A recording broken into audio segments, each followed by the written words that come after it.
daya hidup energi ketuhanan yang selalu circle, berputar, meliputi, masuk dan keluar di dalam jasmani kita. Itu yang perlu dirasakan, ya. Jadi nafas merupakan ikatan kehidupan, ikatan sifatnya, zatnya, afalnya, ya, asmanya Allah Subhanahu wa Ta'ala kepada diri manusia, diikat oleh nafas yang hakikatnya nafas itu ialah ruh. Ruh yang dikatakan ialah nur yang membungkus atma atau hidup itu sendiri, pancaran daripada Tuhan yang Maha Kuasa, ya. Jadi kenapa di sini murid-murid masih merasa berat menghadapi masalah? Karena dalam menjalani sholatul daimnya belum sesuai dengan yang diajarkan perguruan. Makanya ada kata-kata berat betul, masalah saya, ujian saya, beban hidup saya.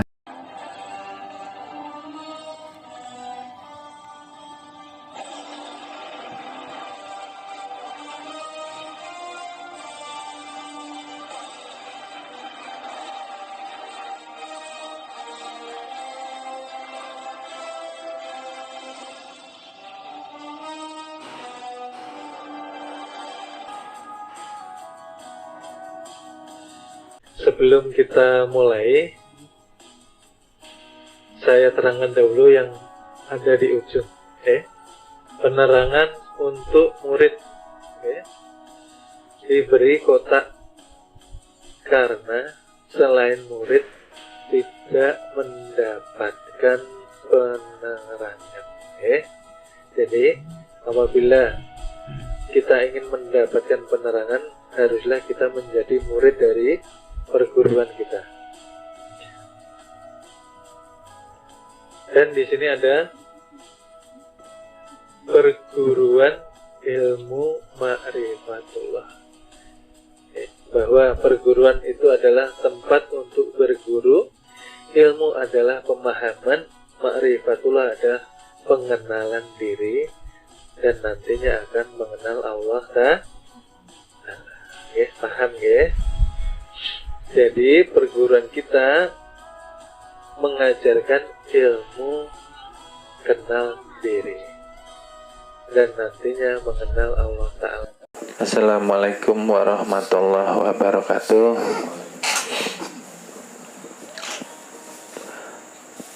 Terima kasih kami ucapkan kepada Bapak, Ibu, adik-adik yang dirahmati Allah Ta'ala, hari ini telah meluangkan waktu datang di pengajian majelis minggu pagi ini. Mudah-mudahan Allah memberikan keberkahan ilmu kepada kita semua. Semoga Allah selalu membimbing kita ke jalannya, jalan yang lurus yang diridhoinya. Bapak, Ibu, adik-adik sekalian yang dirahmati Allah Subhanahu wa Ta'ala. Kali ini kami ingin kembali mengingatkan bahwa sebelum Allah menurunkan kita semua di alam dunia ini, terlebih dahulu bahwasanya ruh yang menjadi utusan itu sudah diambil janjinya, ya, sudah bersaksi, sudah menyatakan, sudah bertemu dengan yang laisa. Ketika Allah bertanya, apakah benar aku Tuhanmu? saat itu seluruh ruh menyatakan, benar Engkau Tuhan kami. Maka setelah itu, setelah menyatakan, setelah diambil janji dan bersaksi, Allah turunkan ke dunia untuk menepati janji, untuk menyatakan kebesaran sifatnya, untuk melihat perbuatannya. Maka manusia diturunkan ke alam dunia. Berarti kita semua merupakan pendatang, ya, perlu diingat. Kita semua pendatang. Asal kita negeri akhirat, ya. Tolong diingat. Perlu kami ingatkan lagi, jangan sampai kita lupa diri. Maka untuk bisa menepati janji, kita diberi amanah. Dan amanah itu yang perlu kita kenali. Amanahnya apa? Maka ketika kita beragama Islam, haruslah belajar ilmu agama Islam secara keseluruhan, mulai dari ma'rifatnya, hakikatnya, torekohnya, dan menyatakan keimanan kita melalui syariatnya. Jangan mengatakan belajar ma'rifat ketika kita tidak menyatakannya di kezohiran kita menjalankan syariatnya. Karena Rasulullah yang menjadi hamba Allah, yang dijadikan kekasih Habibnya, menyatakan melalui gerak badan syariat menjalankan sholat 5 waktu. Dan begitu pula sebaliknya. Jangan mengaku mengenal Tuhan ketika hanya menjalankan ajaran syariat serta torekohnya saja. Tidak mau belajar ilmu hakikat sampai kepada ma'rifatnya. Semua harus dipelajari agar kita mengenal diri. Mengenal amanah yang sudah diemban, yang menjadi tanggung jawab kita untuk kita jaga.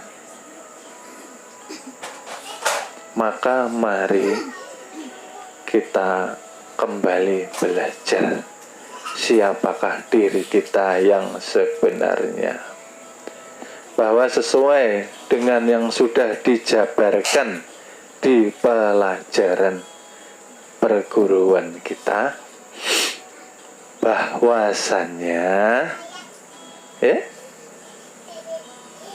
kita ini tiada, adanya kita merupakan bukti daripada kebesaran sifatnya Allah Ta'ala. Ingat, kita tidak ada, adanya kita itu merupakan hak milik mutlak Allah Ta'ala. Maka disitulah penjabaran nama suci yang pertama.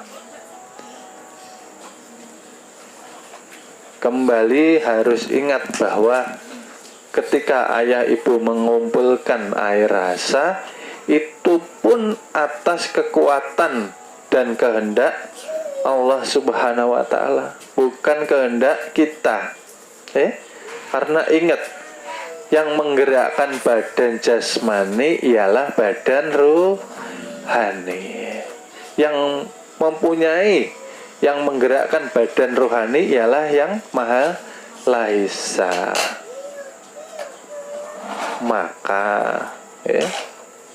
kita harus menjaga perbuatan, ucapan kita, menjaga hati kita, pikiran kita, untuk selalu mengingat yang menzohirkan kita.